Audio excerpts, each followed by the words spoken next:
première vidéo du chapitre 7 dans laquelle on va parler des équilibres chimiques et puis surtout comment est-ce qu'on peut faire des analyses de systèmes qui sont équilibrés. Alors d'abord on va expliquer ce qu'est un équilibre chimique. On va se rendre compte dans le premier TP que certaines transformations chimiques sont limitées, c'est-à-dire que le réactif limitant, bien qu'il soit qualifié de limitant, ne va pas être entièrement consommé et il va en rester à la fin. Du coup, il va en résulter un mélange final dans lequel toutes les espèces chimiques, qu'elles soient produits ou réactifs, vont être encore présentes. Elles vont coexister. On aura un mélange complet, par exemple pour cet exemple-là, d'espèces A, B, C et D. Aucune des espèces ne se sera entièrement consommée lors de cette réaction.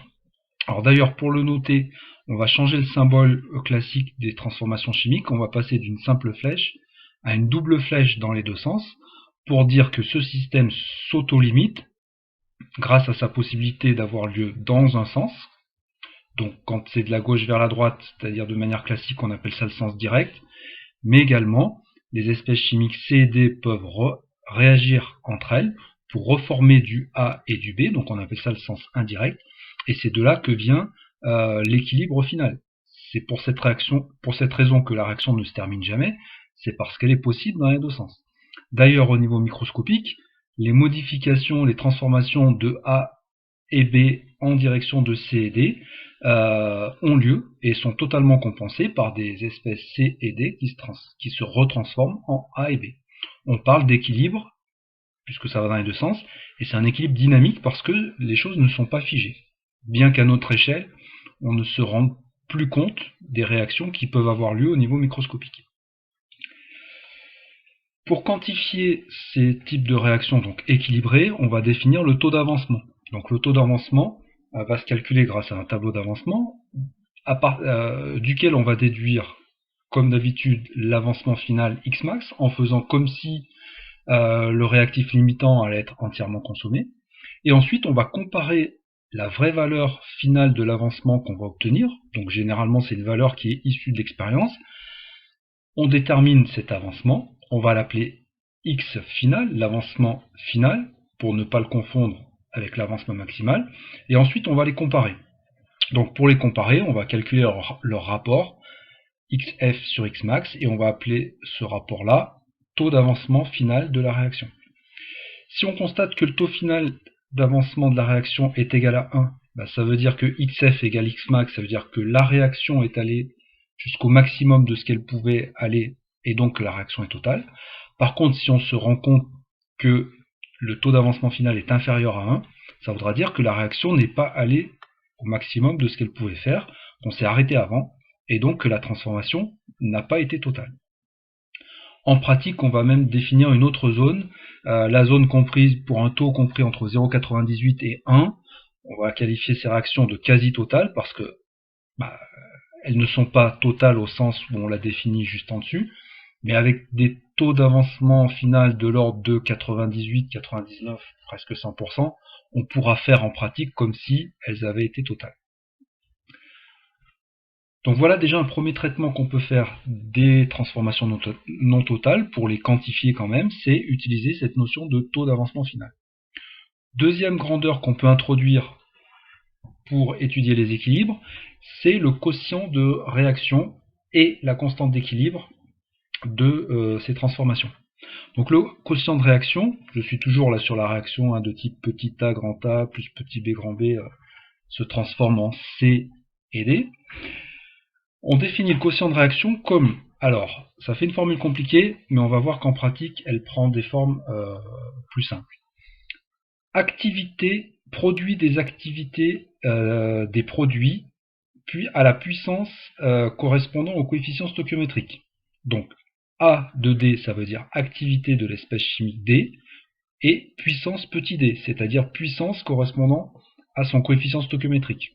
On multiplie par la même chose pour l'espèce C, donc activité de l'espèce C puissance C, et on va diviser par la même chose, donc les activités, mais cette fois-ci pour les réactifs, donc activité de A puissance A multiplié par activité de B puissance B. Que sont ces activités? C'est un marqueur de l'importance ou de l'effet de l'espèce chimique dans le mélange final.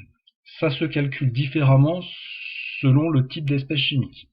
S'il s'agit d'une espèce chimique dissoute, c'est-à-dire un ion ou une espèce en solution, son activité sera égale à sa concentration en mol par litre divisé par la concentration normale qui vaut 1 mol par litre. Donc évidemment, divisé par 1, en fait, ça revient simplement à enlever l'unité de cette concentration.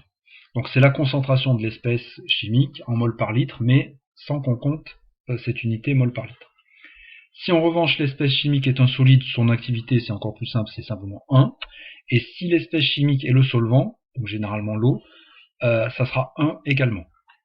Donc un exemple d'une réaction qui pourrait être qualifiée de précipitation, c'est-à-dire l'obtention d'un composé ionique qui sera solide à partir de 2 ions, donc l'ion barium, qui pourrait s'associer avec 2 ions IO3-, donc pour donner l'espèce BaIO3 2 fois, qui est un solide, et bien le quotient de réaction associé à cet équilibre, c'est 1, parce qu'il n'y a qu'un produit. Ce produit est solide, donc il a une activité de 1, puissance 1, il reste 1. Divisé par donc le produit des activités des réactifs. Premier réactif Ba2+, on voit qu'il a un coefficient stoichiométrique 1, donc son activité sera sa concentration divisée par 1 mol par litre par C0. Et puis deuxième réactif, IO3-, il y a un coefficient stoichiométrique 2, donc son activité sera IO3- sur C0, et on le mettra au carré pour prendre en compte son coefficient stoichiométrique. Donc ça, c'est le coefficient de réaction, et on va voir à quoi il va nous servir. Il va nous servir, déjà, il peut être calculé à plusieurs instants dans la réaction. Il peut être calculé au départ, donc au départ, ici, on prendrait les concentrations de Ba2+, et de IO3- avant que la réaction ne démarre, et on peut aussi calculer ce quotient de réaction lorsque la réaction sera terminée. Chose importante, quand la réaction se termine, le quotient de réaction est alors égal à ce qu'on appelle la constante d'équilibre de la réaction. C'est-à-dire que à ce moment-là, le quotient de réaction va prendre une valeur particulière qui est déterminée à l'avance. Par exemple, pour la réaction que je viens de vous présenter, la constante d'équilibre, c'est-à-dire que la valeur que va prendre le quotient de réaction lorsque la réaction s'arrêtera, sera égale à 6,3 fois 10 puissance 8. On a deux possibilités pour noter ce type de grandeur, soit K qui rappelle le mot constante, donc constante d'équilibre, parce que c'est une constante, hein, c'est une valeur qui ne peut pas changer, en tout cas à température donnée, et on peut aussi l'appeler QR-EC, donc QR comme quotient de réaction, et EC pour dire qu'on a fait le calcul à l'équilibre. Voilà, dernière partie. Quand on compare le quotient de réaction à la valeur initiale à la valeur qu'il va prendre lorsque l'équilibre sera atteint. Déjà, comment savoir si l'équilibre sera atteint? Justement, lorsque QR sera égal à QRX, c'est-à-dire à K. Tant que le quotient de réaction n'est pas égal à K, la réaction continue de se faire. Et en plus, on va pouvoir prévoir dans quel sens elle se fait, puisque la caractéristique d'un équilibre, c'est que la réaction peut se faire dans le sens direct, mais aussi dans le sens indirect. Imaginons que l'on fasse un mélange de ces trois espèces chimiques. Comment savoir si c'est plutôt les ions Ba2+ et IO3- qui vont réagir pour former le solide, ou savoir si c'est le solide qui va se dissoudre pour donner des ions? Alors ça, il y a un moyen de le savoir, c'est en comparant QR et K. Si QR est plus petit que K, ça veut dire que le numérateur du quotient de réaction est trop petit, ou que le dénominateur est trop grand. Donc il va falloir l'augmenter, cette valeur de QRI, en augmentant la quantité de produits formés, ou en diminuant la quantité des réactifs qui restent. Et pour ça, il va falloir que la réaction ait lieu dans le sens direct.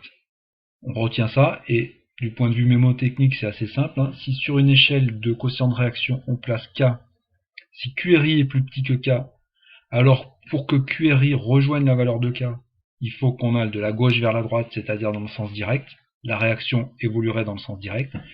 Et à l'inverse, si on a un quotient de réaction qui est plus grand que K, ça veut dire que son numérateur est trop grand ou que son dénominateur est trop petit, et il va falloir pour ça diminuer la valeur, donc en faisant en sorte que la réaction ait lieu dans le sens indirect. Et ça c'est rappelé par le sens de la flèche qui est noté ici. Un exemple, donc avec cette réaction, je vous rappelle, sa constante d'équilibre est dans les 10 puissance 8. Si on prend dans l'état initial une concentration Ba2+, de 1 fois 10-2 mol par litre, et une concentration en IO3- la même, de également 1 fois 10-2 mol par litre. Quand on va exprimer le quotient de réaction initial et qu'on va faire le calcul, donc en remplaçant les concentrations par ces valeurs-là, on va trouver 10 puissance 6. Il suffit pour ça de reprendre l'expression que je vous avais montrée précédemment, c'est-à-dire celle-ci, et de remplacer Ba2+ et IO3- par 1 fois 10-2, donc ça fait 1 fois 10-2, ici 1 fois 10-2 au carré, donc 10-4. On a bien en tout 10-6, comme on prend l'inverse, ça fait 10 puissance 6. Comme la constante d'équilibre de cette réaction est de l'ordre de 10 puissance 8, on est dans le cas où QRI est plus petit que K. Et donc, comment va évoluer ce système? Eh bien, il va évoluer dans le sens direct, c'est-à-dire qu'on va observer que des ions Ba2+ et des ions IO3- vont s'associer pour former BaIO3 deux fois. Voilà. Avec d'autres situations de concentration, on aurait pu arriver à la conclusion inverse, à savoir que du solide allait se dissoudre. Voilà pour la première vidéo.